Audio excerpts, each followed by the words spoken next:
space.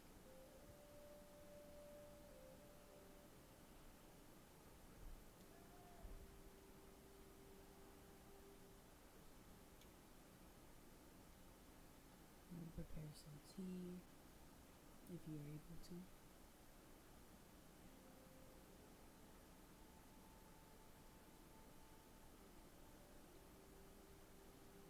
I hope y'all have been drinking water. Make sure you take a few deep breaths and breathe in peace.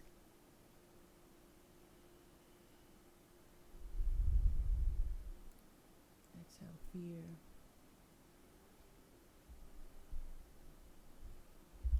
I just want you to arrive in this space in peace and love and enjoy and openness and ready to receive.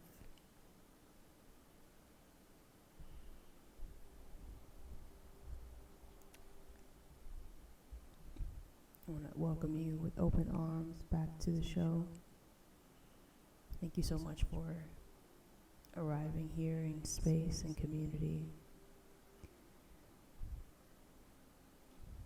I hope you're settled in. Hope you got some tea if you're able to. I don't know where you are right now. I don't know what you're doing. If you're listening to this right now, you might be washing clothes. You might be on a walk. You might be driving. You might be working. Wherever you are, whatever you're doing, just arrive in this space and take this time out for yourself to just be and connect.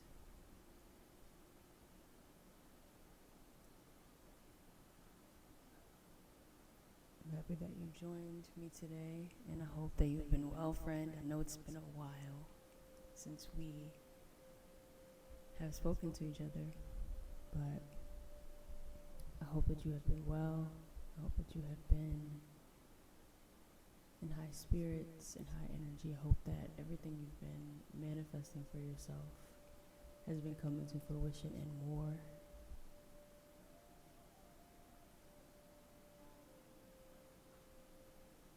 I hope that you've been balanced. I hope that you've been reading and drinking a lot of water.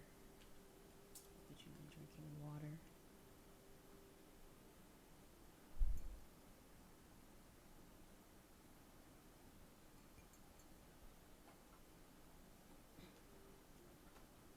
I hope you've been taking care of yourself, listening to yourself.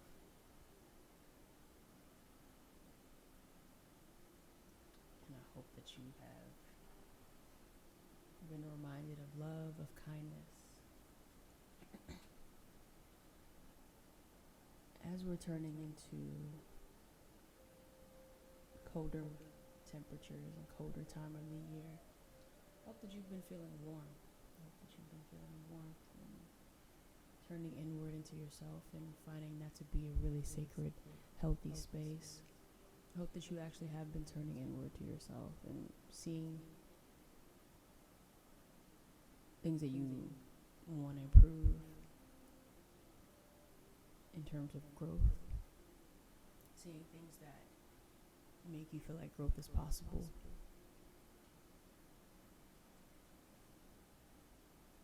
And I know that we're turning into the holiday season, and things can get a little rocky at this time. So I hope you've been finding community somehow. I hope you've been finding community within yourself and seeing the fullness of yourself for what it is.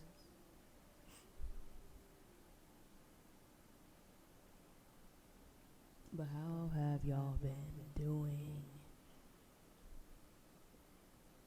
I know the last few months have been pretty rocky for me. They've been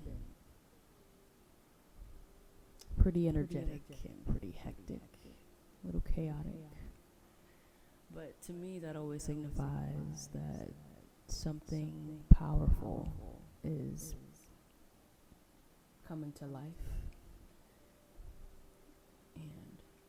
I need to be ready for it and make room for the joy that I'm going to experience, the freedom.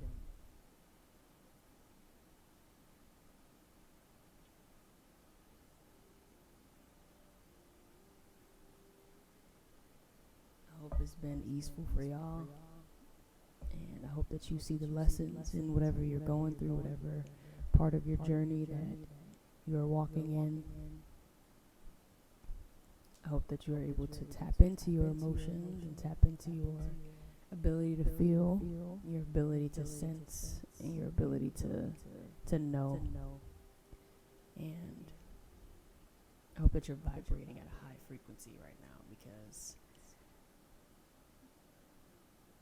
during this time, the holiday time, it can be a lot of emotions that you just feel in general. So I hope that you've been monitoring that, paying attention to that, and looking at what it really means to look inward and to really observe your emotions and be present with your emotions. And they really are messengers in terms of what things we have to deal with that we may have left unhealed, and they can reopen wounds potentially. But it's important to take a good look at those and know where you are, and to just be with where you are now instead of rushing past it, and just sitting with what is and not running away, not running from yourself or your past or your future even. And just being in the present moment with yourself as much as possible. I know that can be hard to sit with. It can be hard to sit with ourselves, especially if we haven't been doing it all year. But I love this time of year because it forces us to slow down. It forces us to shed, and it forces us to look at what we need to release. It's so important to pay attention to what we're manifesting and what we are calling into our lives. Our words are powerful. And that's one of the reasons why I'm so hesitant about coming to this platform and speaking with everyone sometimes, because I know the power of my words, and I know that I'm still cultivating my tools and my communication. I'm still cultivating that. I am a growing being, and I'm evolving, and I allow myself to grow.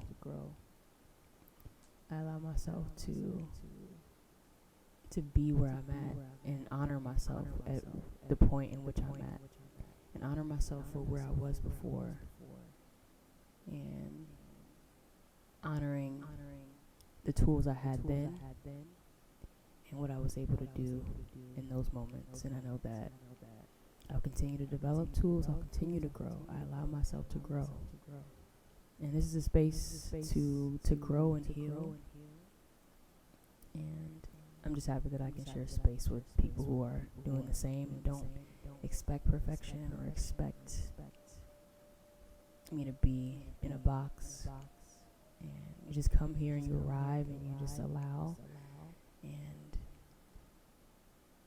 I just love that I'm able to connect with people in that way. And we can resonate, and you see parts of me, parts of yourself in me, and I see parts of myself in you as well. And I love that it just connects us all. And I know that things that I'm going through and dealing with, it probably resonates with you in some way. And you can find a little bit of yourself in me. And if I can make you feel seen in any way, I will continue to be brave enough to come to this platform and to speak and to just feel into what I'm going through, so that I'm able to connect and make you feel seen.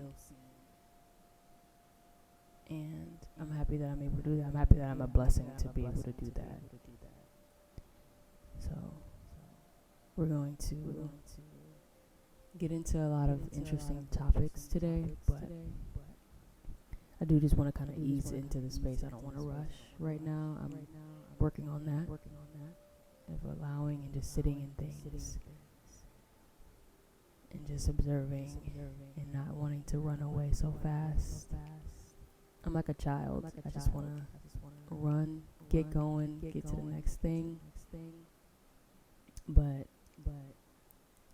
I know that in order for me to have a nourishing life and a sustained life, I need to be able to sit and be uncomfortable for a little bit. I gotta be willing to be uncomfortable and find a way to still honor myself and love myself through that discomfort, because I deserve that. I deserve to feel that freedom after that discomfort. That discomfort shouldn't hold anything on me. Meaning it shouldn't like control me. That's something that I've been definitely thinking a lot about recently. And I'm realizing that I don't like discomfort, especially with my own emotions and challenges in life. And it's especially hard to handle alone. And it shouldn't be all dealt with alone, all of it. It should be openness to deal with grief and loss and anger and sadness and even joy and playfulness. All of that should be experienced within community, because we are all deeply connected to each other. You should also have the ability to do that and feel that within yourself and the many selves that is a part of you. And seeing all the different sides of yourself, honoring all those sides of yourself. And being willing to hold space for all parts of you.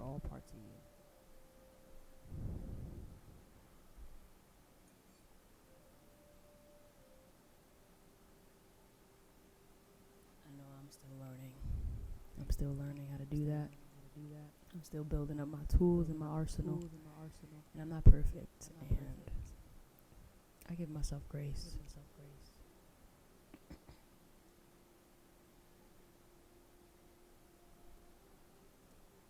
But I do just want to say that I cannot believe that it is already December. We're already in December. The last month of 2023. What a year it has been.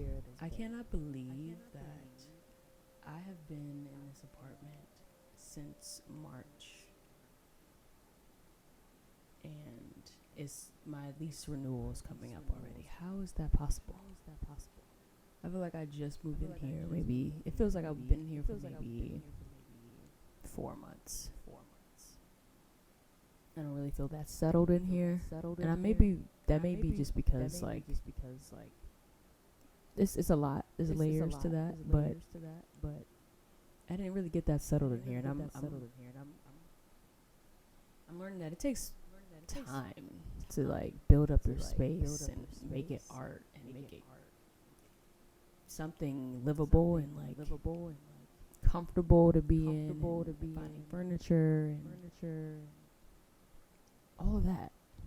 It takes time to build that up. Some people, I will say, some people are able to take a trip to IKEA, take a trip to Target, Bed Bath and Beyond, all the things, and get everything they need for their apartment in one day. And I am not that person. I need to build it up over time. I will say that I like to have everything that I need in terms of like toiletries, things like that. Obviously. Maybe that's not obvious, but for me that's obvious. Just having toiletries and things that that I need in terms of like day-to-day stuff. But like in terms of like the bigger things like furniture, art in the space and curtains, aesthetic. Those things I don't really feel like I need that immediately because I like to feel out the space to see how I envision it, and how I want it to look. I want it to have a certain feel, a certain element to it. I like it to be like a project for real. And honestly, that takes time. That takes time and dedication.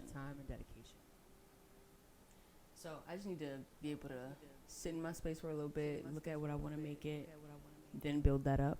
I've added some things in here. I had a few art things up in here. I got this nice couch. You know, I got a nice mirror that I like.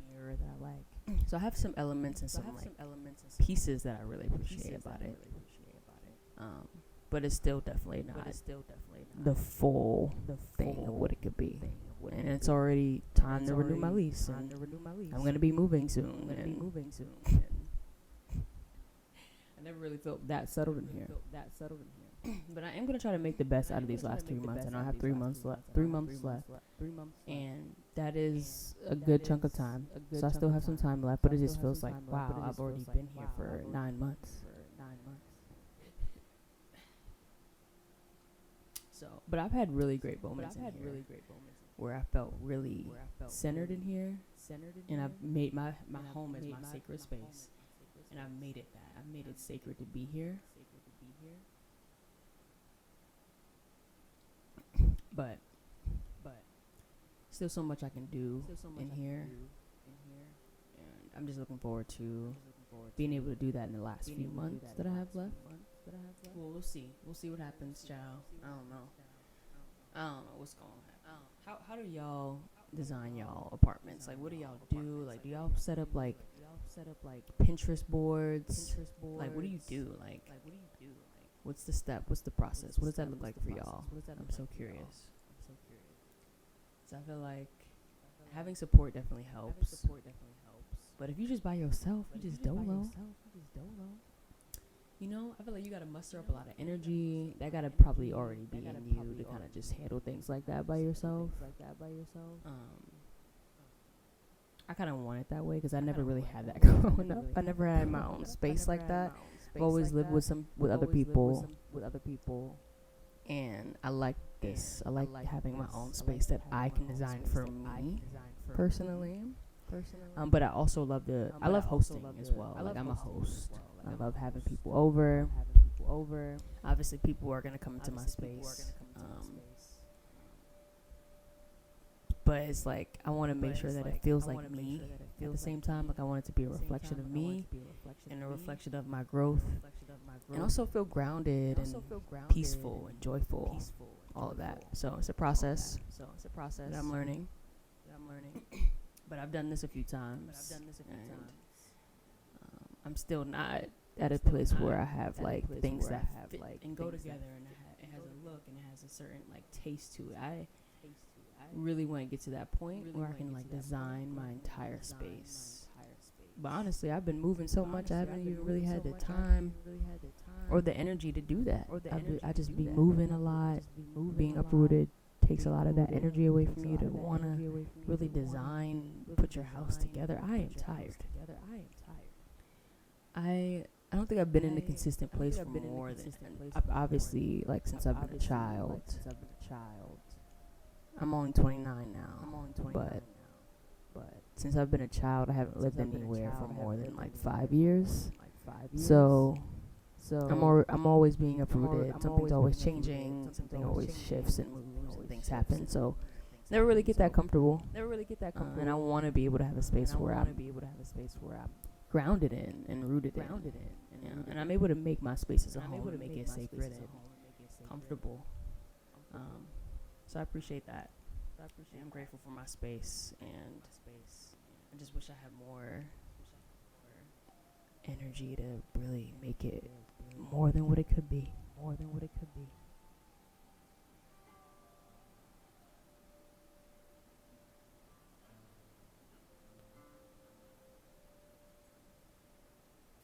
So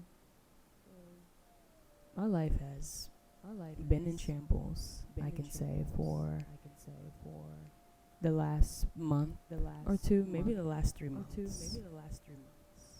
My life has been in shambles. I ain't gonna sit here and downplay it because I tend to do that. I tend to be like, oh yeah, you know, it's fine. It's fine.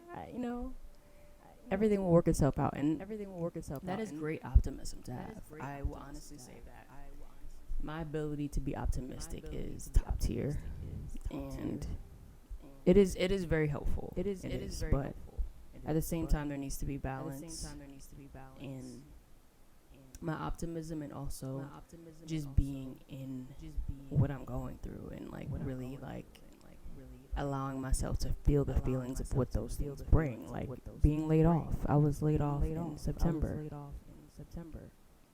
and I kind of just immediately got into go mode. I kind of knew and foresaw this layoff happening potentially, but still, when it hits you, you still are like, you don't know what emotions can come. You just don't know what can happen in your body. You don't know what can happen to your community around you. Like when you go through things, it doesn't just affect you.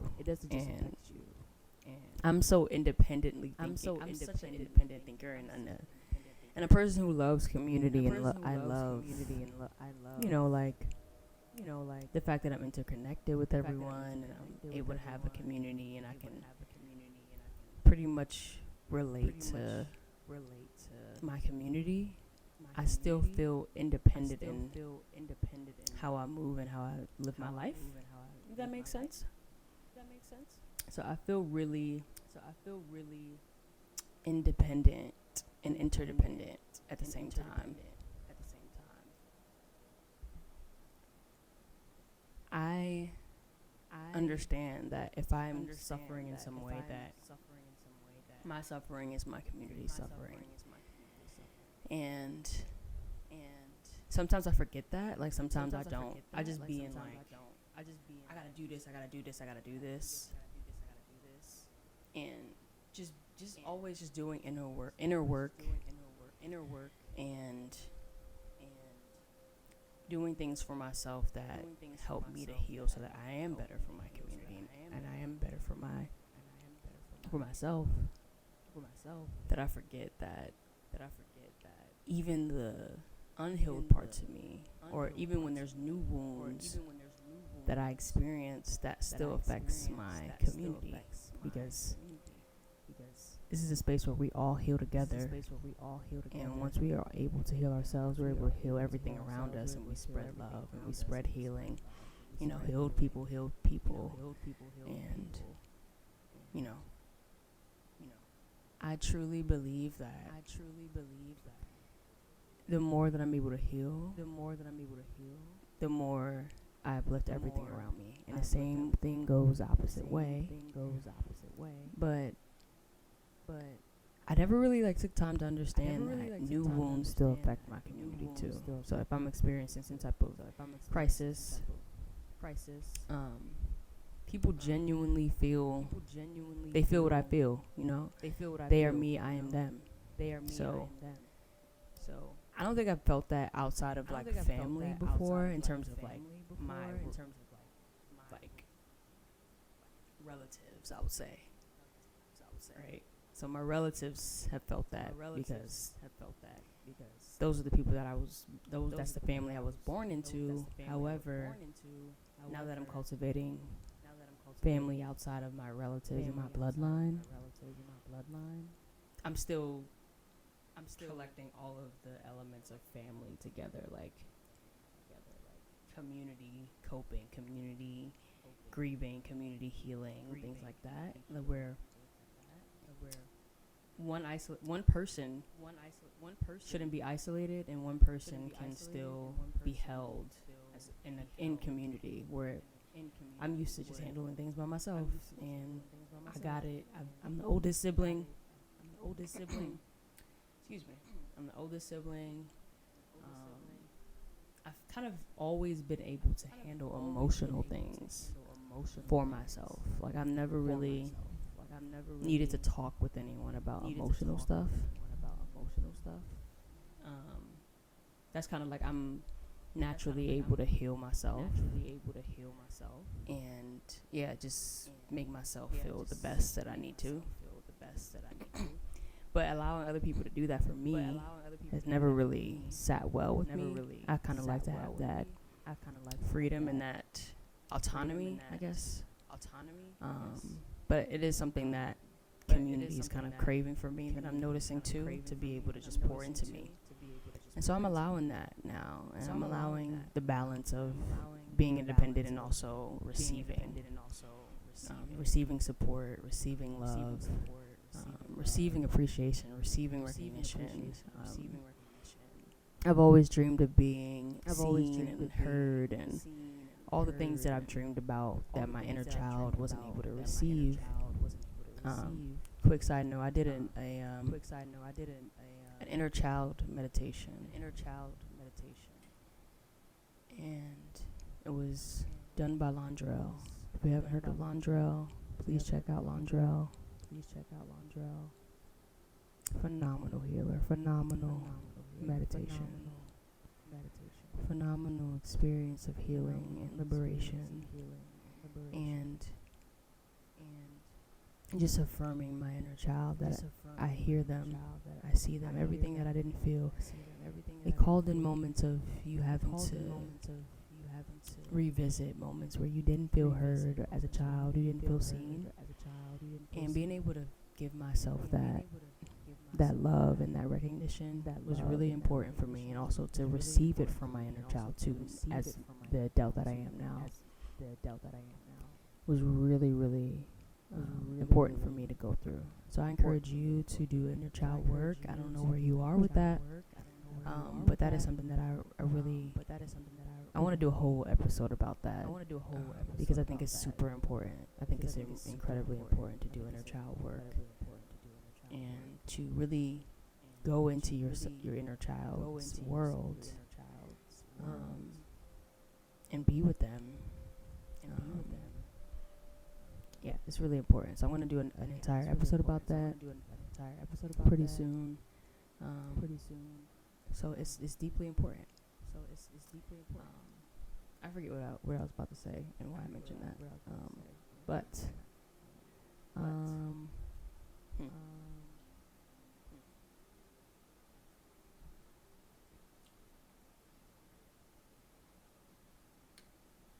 I can't remember, child. But I said it for a reason. You will pick up on what that was meant for. Because I don't know. Okay, I just say the words that come to me. And the universe, spirit, and God will do the rest. Okay? So this December and these last few months of this year have been incredibly amazing. Being able to sit with myself. That's what I was talking about. And not just bypass my emotions. And being seen, being heard. Wanting that. I've always wanted that appreciation.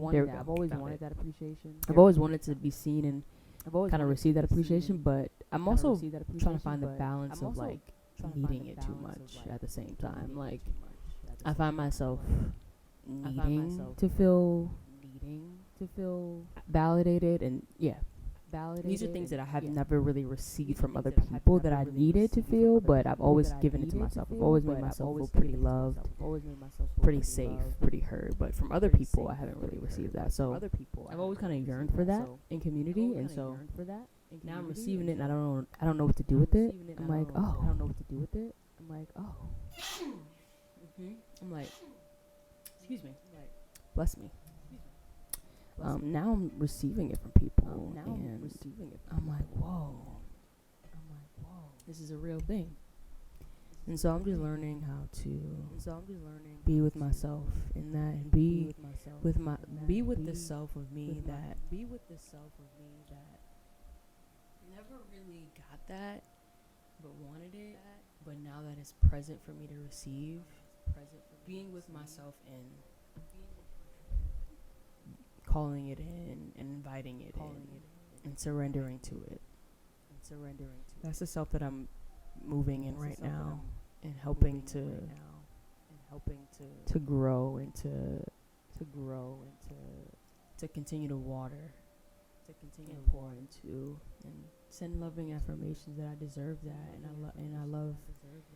I love myself so much that I should accept it, and I should appreciate it, and I deserve it, and it's something that I want and I crave and I should have. And just moving with the hardness and the walls and the fear really of the change that I may possibly have to make, the change that I'm welcoming in, which is a new life, a new version of me, in a sort of a molting process where I'm shedding and removing my old self, who always yearned for that and never really saw a way to get that appreciation, that love and support from community. And now I'm moving into a space, into a new version of myself where I am already receiving it, and I'm calling it in, I'm accepting it, and I'm surrendering to it. And that takes time. It's scary, because now you're a whole different person. You've been so accustomed to that person who didn't have that, and you just kind of just accepted it and settled into that, and just kind of just was like, this is it. But now you're being presented with something that completely shifts your mind around that. So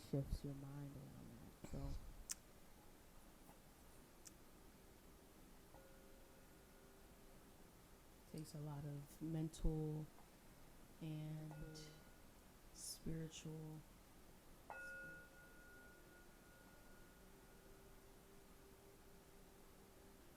vision and maturity to be able to welcome that in. So I am so grateful.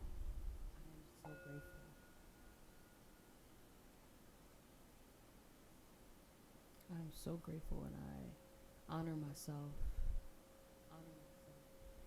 And I honor the growth that I'm walking into. And I hope that you are as well.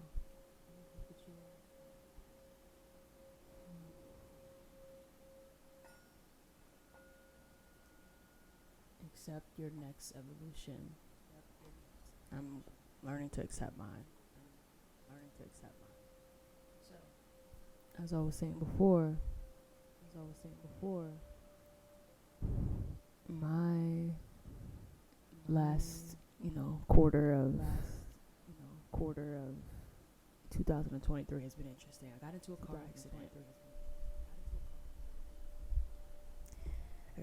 accident. In November. I got into a car accident. And just completely just shattered everything. It just compounded everything. It just left a lot of my life in shambles.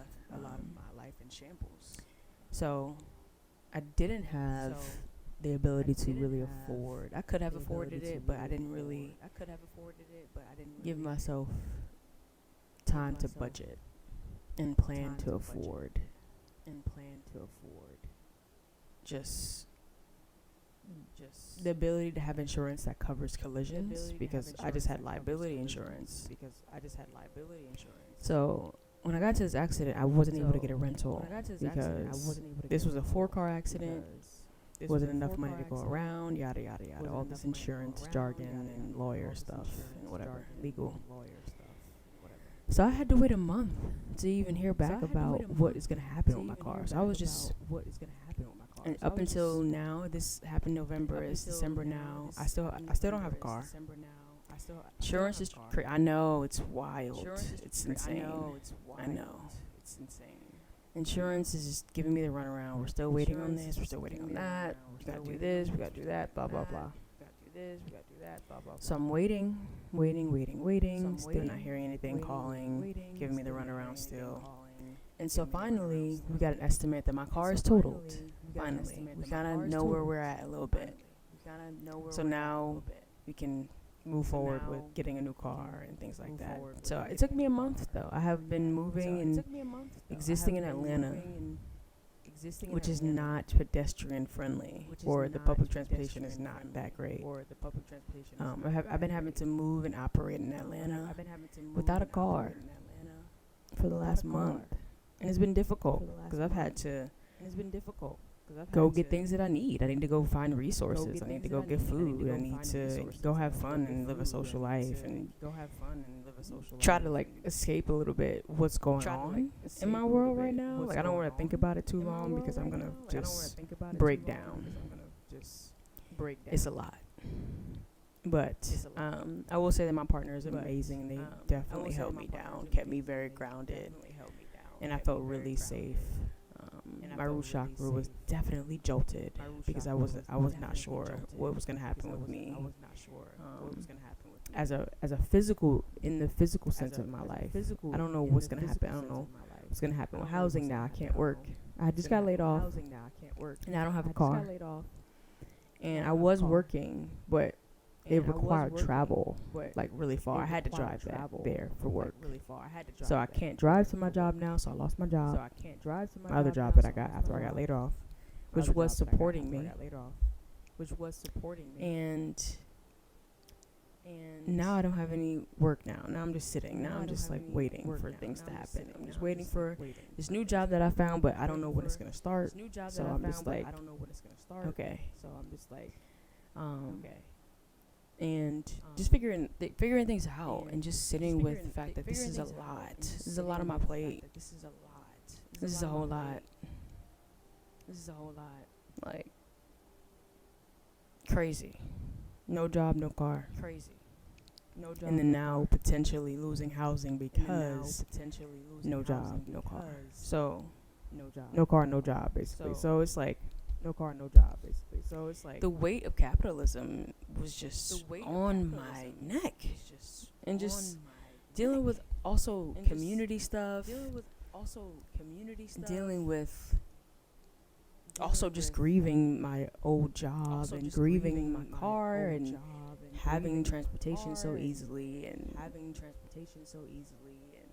just doing a lot of emotional work at the same time. So I've just found ways to keep myself grounded, which has been really nice and helping me through this. And my partner again has been so helpful in helping me navigate support resources, food, and transportation. It's been so nice because I'm used to handling those things alone. Like, okay, I could just do this, boop, boop, boop, boop, boop. I'll just handle it like this. But usually those decisions are just made out of just fear. They're just like really irrational decisions, like really impulsive. I'm like, I just gotta figure something out. I just gotta get to a solution. I just gotta do something. But then it ends up like creating more of a ripple for me. So I'm learning to just sit. Just truly just sit with where I'm at and what's being dealt to me, what's being handed to me. Here, you lost your job. Here, and just really like looking at myself outside of myself. Okay, this is happening to me right now.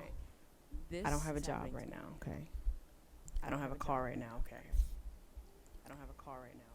my lease I thought ended in June, but now I'm realizing that it ends in March. So now I'm shambled with that.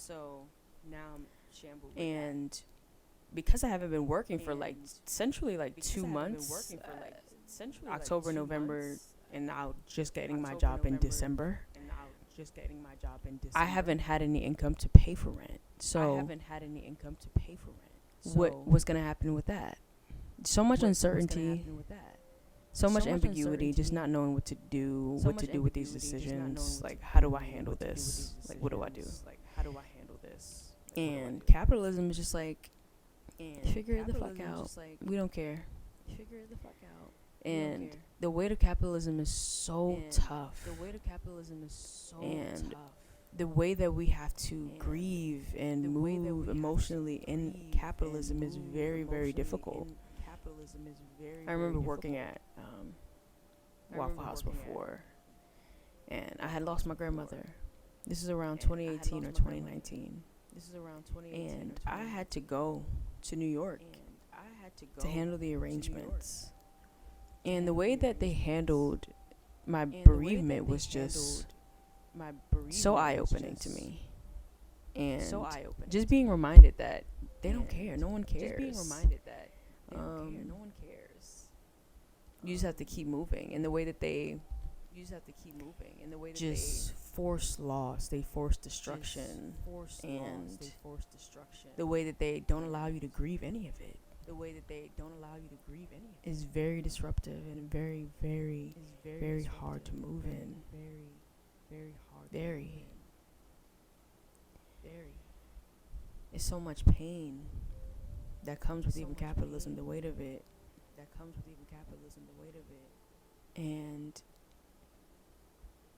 then on top of that, losing family, friends, things like that. Just moving in an energetic space outside of just capitalism is just tough. But then on top of that, they are hoarding resources and keeping people away from resources and not giving them the effectiveness to actually heal. So it's just amazing to me what community is able to do and what we can do within ourselves. How do you handle grief? How do you move in grief? What are you doing for yourself when you have to grieve? I've experienced loss personally at a young age.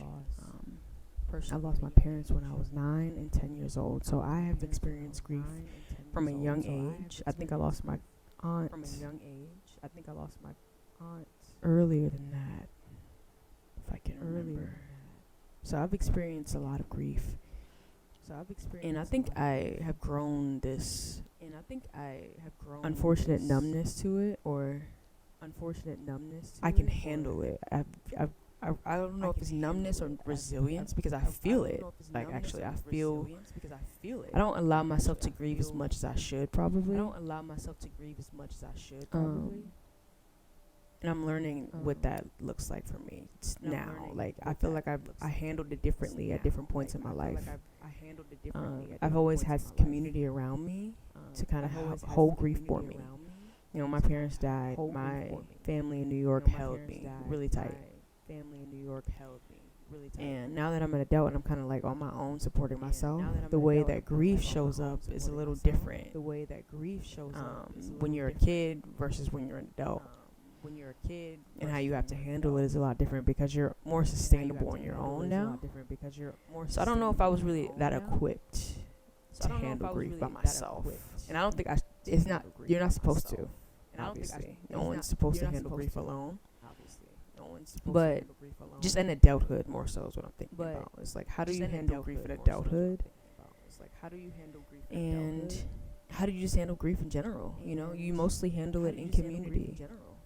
And when we're in this space of how capitalism isolates us and rips us apart and separates us, what do we do now? You know, things have forced communities away from each other. You know, I think how we handle grief even can separate us too, because some people want to isolate themselves because it's too overbearing to deal with. And the weight of it is so strong, and I'm just so grateful that I got such strong messages while I was dreaming that you can handle this in community and it's possible. And I know what grief feels like. I felt it at a deep level, and I'm continuing to feel it. I'm feeling just communal grief. It's not even directly related to me. I'm feeling other people feel grief. I'm feeling other people handle the weight of capitalism in different ways, and it's so much. That I just want to call us in together and bring us into a space where we are all held. We could all hold your grief. There's room for your grief. There's room for you to grieve.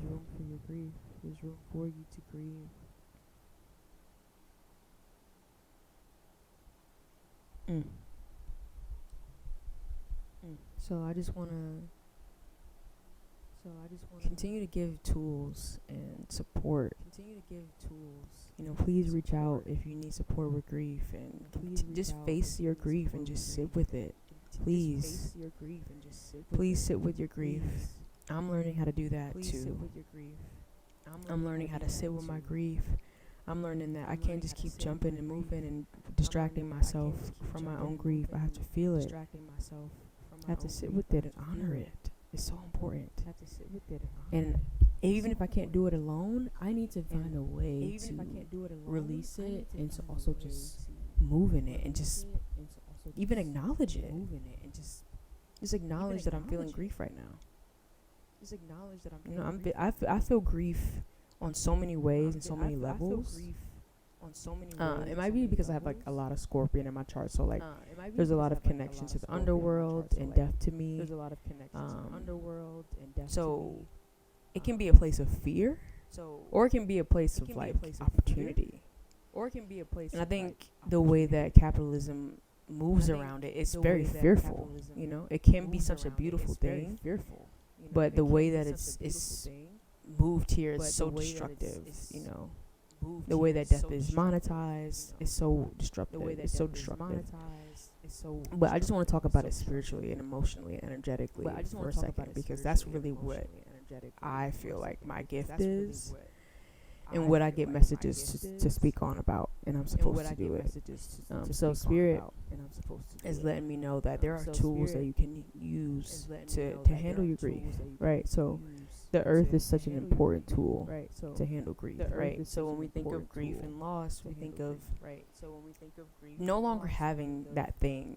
What can replace that? You're always going to be dealing with the grief of losing parents. That's something that I will continue to live with for the rest of my life. And it's okay. It's okay that I have to move in it, because I know that I have tools, and I know that my spirit, my intuition is supporting me. I'm supported by the earth. I will continue to feel that, though. Both can exist at the same time. I will continue to feel the grief of loss. I will continue to have loss. I can feel grief from disappointing of plans. Like if we make plans, if I make plans with my friends, or I make plans with someone who I want to be a friend, and they reschedule, or I feel that grief. I'm now like, wow, now I'm disappointed. Dang, I really kind of already envisioned that happening. I already kind of was there. I remember grieving this basketball game that I was supposed to have. I was like, I don't remember how old I was. It was like, maybe I was in middle school or high school. It was a basketball game for my AAU team. Shout out my AAU coach, Chloe Hilliard. She's like a crazy comedian right now. She let me know, I think through a text or something. We had a group chat or something like that. That the game was canceled. And I was so ready for that game. When I tell you. And so I think it's so important to be able to really step outside of just moving and like just being so obsessive and like just focusing on being hyper focused, because sometimes you need to pull yourself out of that focus, especially the focus of capitalism and hustle culture.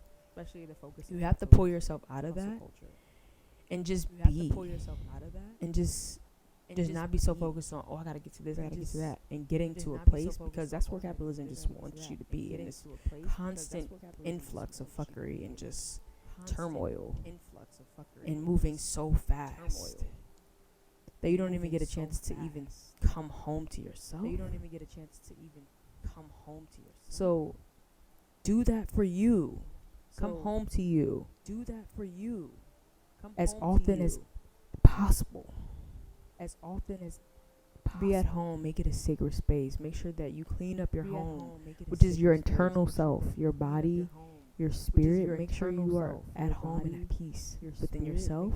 Make sure the people that are also in your home, which is your spirit, your spiritual team, your ancestors, make sure that you're communicating with them, you're addressing them, you're talking with them, that they're listening to you, you're listening to them, that it's a community. There's deep communication there. And you will find that they will give you tools. They will give you support. Tools. They will give you spiritually, emotionally, with grief and with sadness, and even with joy and play. You can experience so much with them, but you have to make sure that you have access to them, and that means cleaning out the garbage. Clear it out. Get it out. Get it out. Make room for all of the openness of communication with what is pure, what is love, what is joy, what is peace, and what is your ancestors' rage, your ancestors' love, your ancestors' joy, your ancestors' playfulness, your ancestors' creativity, all of it. And pick up on it. Pick up on their messages. Pick up on their intuition about things. They see deeper. They're able to see for us. They feel for us. So listen to them. Trust them. And trust your intuition. Trust your inner guidance. I started trusting my intuition on a deeper level when I started getting into herbalism. So drinking tea, drinking things like echinacea herbs. The earth is really powerful in terms of your number one tool for grief. Use herbs. Lemongrass has been really great for me in my body and spiritually. Mullein. So I want you to research some herbs. This is going to be your homework for this episode. Research some herbs that help with grieving. If you need support with that, definitely reach out to someone. Do some research. Send this podcast episode to someone else who's experiencing grief.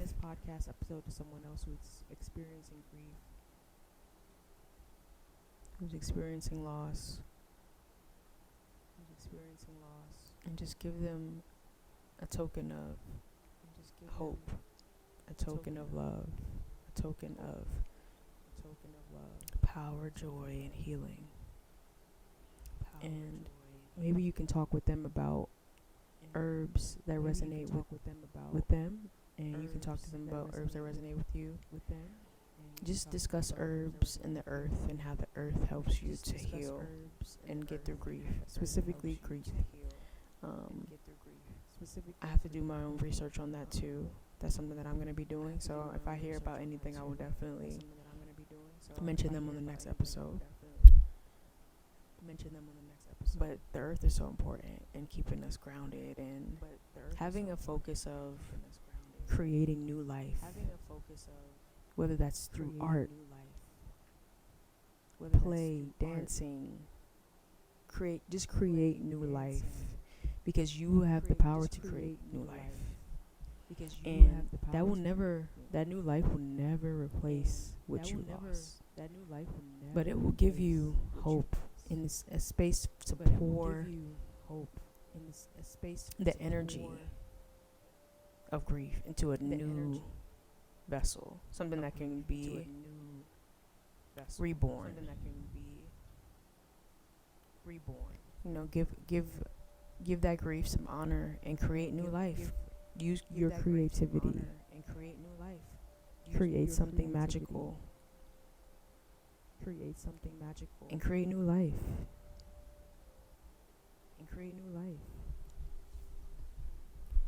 So I really hope that y'all enjoyed this episode. I really do. I really hope that we connected. I really hope that this was healing for you and it was able to liberate you in some way from the grips of everything that's going on right now. You are seen, you are safe, you are loved, you are capable, and you are healing and growing every day. Ashe. Be well. Until next time. Be well.